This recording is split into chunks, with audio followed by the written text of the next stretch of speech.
An arrogant freelance musician, a conservative press secretary, and a grand piano.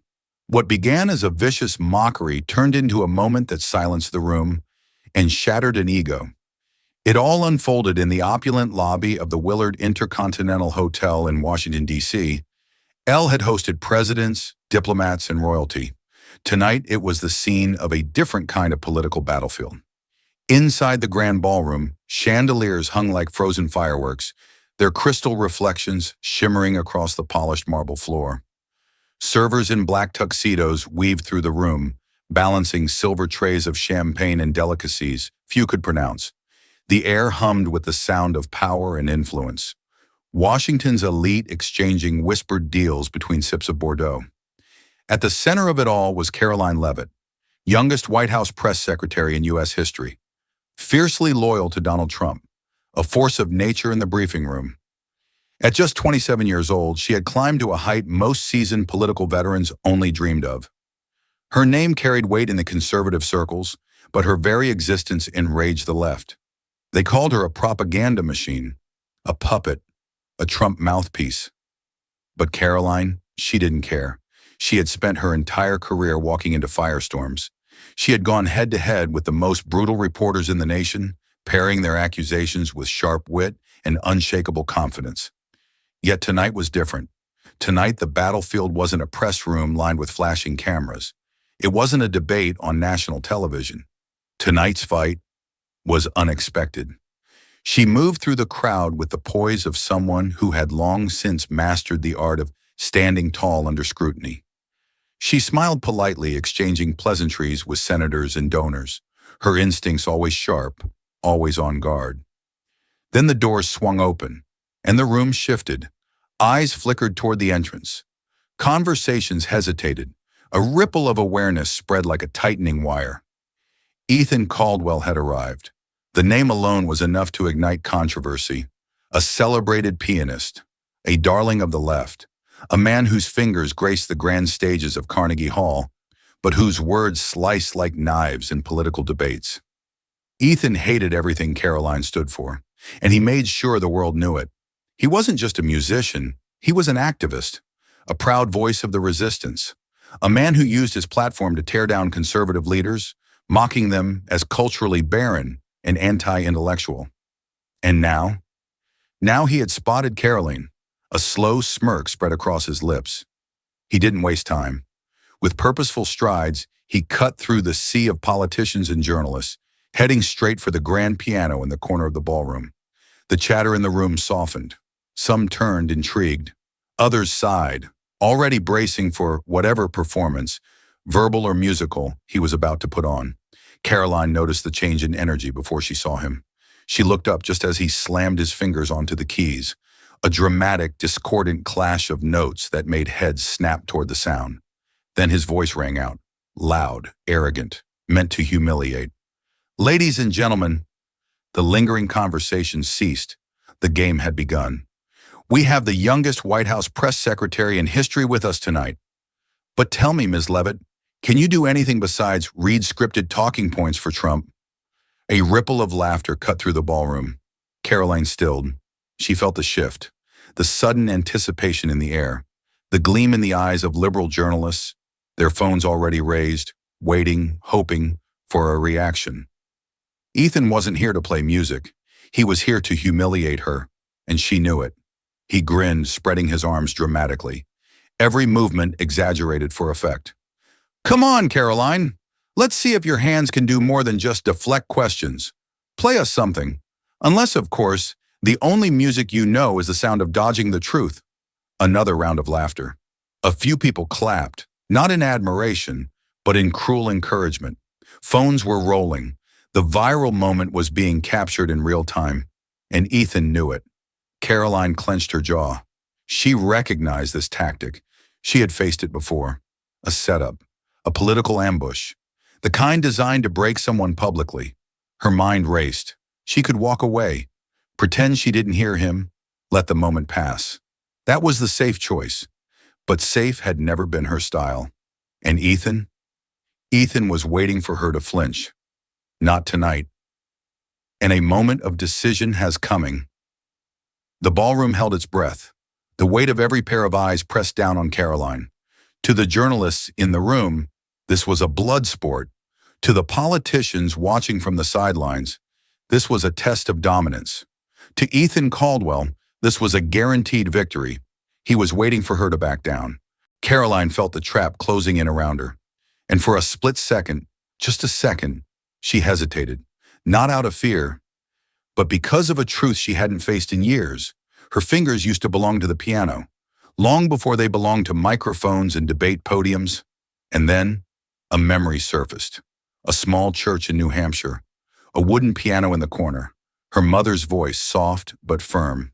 God gave you a gift, Karoline. Never let the world tell you it's worthless. She had buried that part of herself for years, because politics had no room for artists, because being taken seriously meant sacrificing sentimentality, because somewhere along the way, she had convinced herself that her talent didn't belong here. But tonight was different. Her mother's words burned in her mind, and something inside her shifted. She lifted her chin, straightened her spine, and took a step forward. The crowd murmured. Ethan raised an eyebrow, not expecting movement. Another step. The ballroom grew quieter. Another. The crowd stirred. Karoline walked toward the piano, deliberate, measured, like she was walking into a debate stage. But this was war. A few conservative allies subtly shook their heads. Don't do it, Karoline. It's a trap. The media will destroy you if you mess up. She heard them, but she ignored them, because this wasn't about politics anymore. This was about something bigger. This was about her. She reached the piano, paused, met Ethan's gaze. His smirk widened, but there was a flicker of something else. Uncertainty. For the first time, he wasn't sure if she would break. She lifted her hands, and the entire ballroom held its breath. Ethan opened his mouth to say something, but Karoline spoke first, calm, steady, unshaken. Watch yourself, she said, and then she began to play. At first the notes were slow, hesitant, a delicate tremor in the air, as if Karoline herself was searching for something long buried, something forgotten. But then they soared. It seemed to make the room move. Her fingers came alive, moving with a precision and passion that no one had expected. What started as a gentle whisper on the keys became a storm, rolling and cascading into the opening measures of Gershwin's Rhapsody in Blue.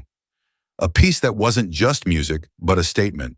Bold, unapologetically American, a fusion of power and grace. Gasps rippled through the ballroom. The same audience that had been so eager to mock her now sat frozen, captivated by the sight unfolding before them. Karoline wasn't just playing, she was commanding. Each note rang like a declaration, each chord like a challenge. She wasn't merely proving Ethan wrong, she was shattering the illusion he had built.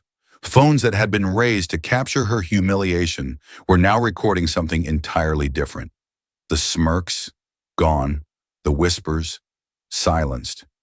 She felt the weight of their stares, the realization creeping across their faces, the moment when doubt turns to awe.